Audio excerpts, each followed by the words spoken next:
Bonjour à toutes et à tous et bienvenue dans un nouveau numéro du Dico Tactique. Aujourd'hui, on part à la découverte des Ghost Screens, un mouvement qu'on voit de plus en plus en NBA. Alors, qu'est-ce qui se cache derrière ces fameux écrans fantômes? Eh bien, je vous propose de découvrir ça ensemble. Hey yo, what's up, Playboy? How come you wearing that suit, B? For real, it's 85 fucking degrees out here and you trying to be like Pat Riley. Man, look the part, be the part, motherfucker.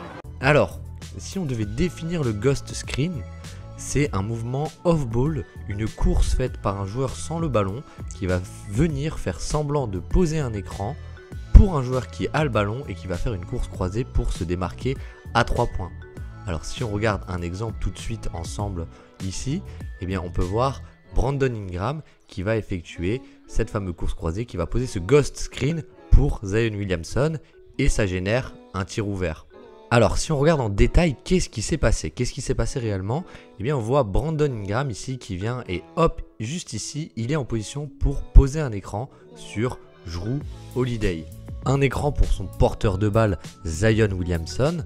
Et alors le but ici, en fait, vous le voyez, c'est que la défense de Boston a l'habitude de switcher sur l'écran, c'est-à-dire d'échanger les défenseurs.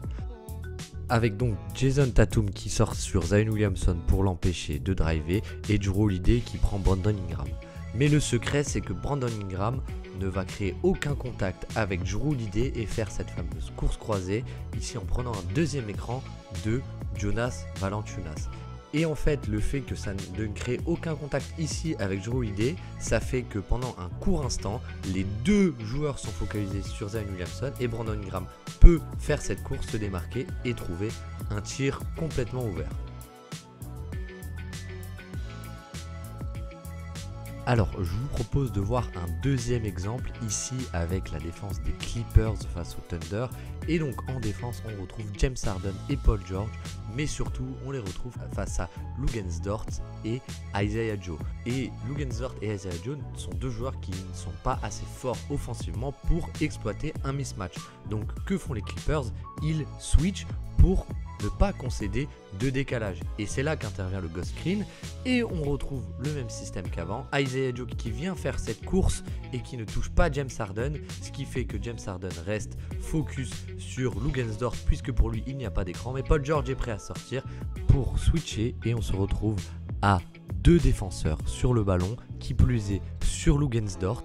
Et ça permet à Isaiah Joe de faire cette course croisée et se démarquer.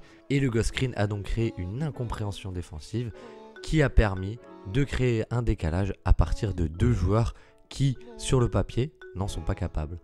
Alors, ce qui est intéressant avec ce mouvement, c'est qu'il peut aussi être dégainé contre différents types de couvertures.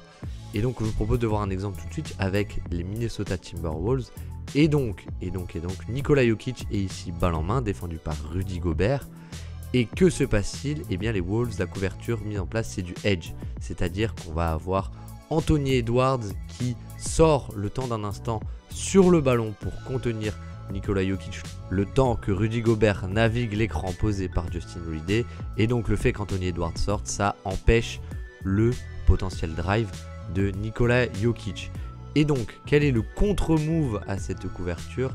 Eh bien, vous le voyez déjà venir, c'est Justin Holiday ici qui ne pose pas d'écran, c'est vraiment un Ghost Screen au sens presque littéral du terme, et qui fait ce sprint dans le corner. Il est servi et c'est un tir grand ouvert pour les Nuggets.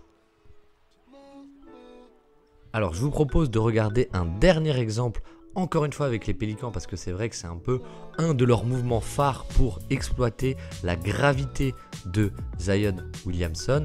Et donc, qu'est-ce qui se passe ici? Eh bien, c'est exactement le même système que sur le premier clip qu'on a vu des Pélicans, sauf que cette fois-ci, c'est Trey Murphy en poseur d'écran pour exploiter la gravité de Zion Williamson. Vous voyez, il est prêt à faire cette course croisée.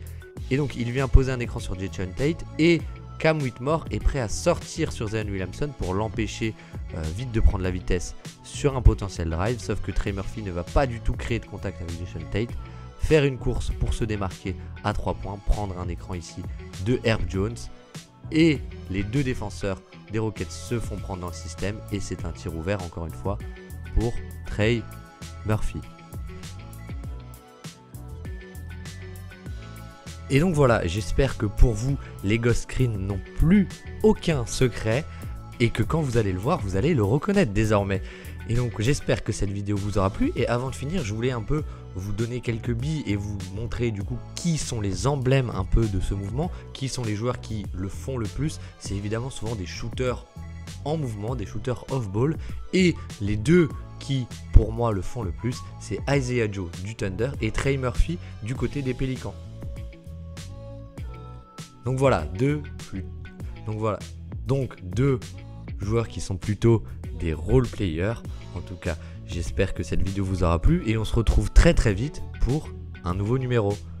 D'ici là, prenez soin de vous et moi je vous dis à très très vite. Ciao ciao.